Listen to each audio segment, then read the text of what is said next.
Hey, my name is Freddie Wong. I'm here with the Creator Academy, here to talk to you about alternate frame rates, specifically frame rates up to 60 frames a second.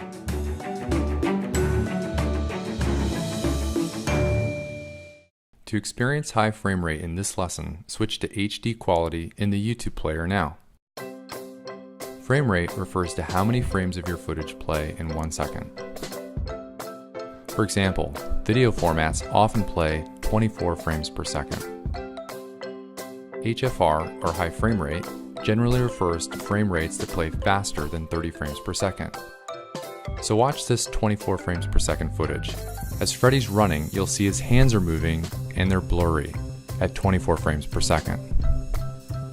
Now watch this 60 frames per second footage. The jump rope is moving and very crisp and clear at 60 frames per second. Why would you use something at the 60 frames a second? Well, the same reason why you would try using different aspect ratios or different color correction or maybe shooting it in black and white. It's all changing the form of what you're doing, and by changing the form, you're hopefully also affecting the way your content is received. 60 frames a second has a very specific look because you have, well, 60 frames a second. It's a little bit smoother. Wait, is this in 60? Is this in 60? Yeah. Because look at that. Normally, something like this and 24 frames a second would be sort of smeary, motion blurry, what have you. But here, aha, every moment, every weird hand movement I'm making right now is capturing excruciating detail.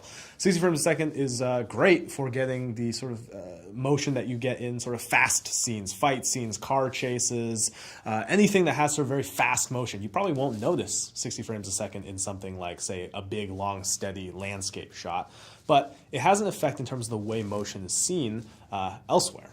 So Video Game High School is actually a show where we used a split frame rate, where for all the stuff happening in the real world, we shot at 24 frames a second, and everything that's happening inside the video game, we shot at 48 frames a second. So the idea was with 48, you had more of a video gamey, smooth look, and it was a really easy way to distinguish the difference between what the video game world was and the real world. Normally, people have done this with things like color correction, aspect ratio, like The Matrix, for example, right? Everything in the real world of that movie is blue, and everything inside The Matrix is green tinted.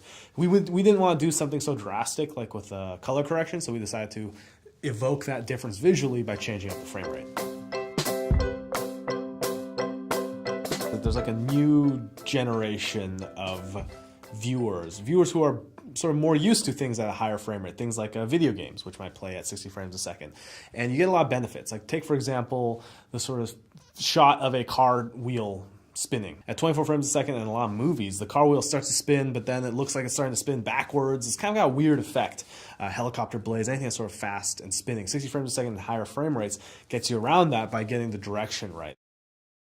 24 frames a second is great, but it also has these weird motion artifacts that we've now, in this day and age, come to accept because that's the way movies always have been. But doesn't mean that's the way movies always have to be. And the question really at the end of the day comes to if you like that look and if that look serves the story that you're trying to tell. In terms of action, even if you don't end up liking the look of 60 frames a second, I always recommend shooting at a higher frame rate or even double your frame rate, just because if you ever want to do a slow motion effect, you can always just have that there and have that ability to go into slow-mo. I like using higher frame rates for things that are action-oriented or sort of very quick-moving. I think that the look of it is a very realistic look. I think it starts to fool your eye into looking at what you're seeing as something that is sort of no longer through the lens of like cinema and more sort of a real life look at something, and what I found is that a lot of times that helps for, let's say you're trying to do like a more realistic vlog or something that is a little more documentary style. It puts you in there a lot more as a viewer than compared to something like 24 frames a second where you're like, oh, this is clearly a movie. So what's cool about YouTube enabling 60 frames a second is that, again, it opens up more of a palette in terms of what you as a creator can do.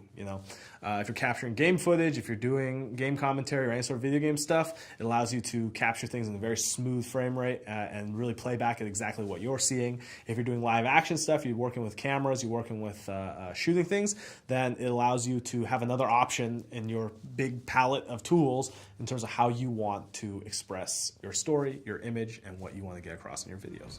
This has been Freddie Wong. If you're interested in YouTube videos, videos, you should check out my YouTube channel. It's youtube.com/rocketjump. If you're interested in more tutorials and how-tos and little explanations of film stuff, check out the Creator Academy.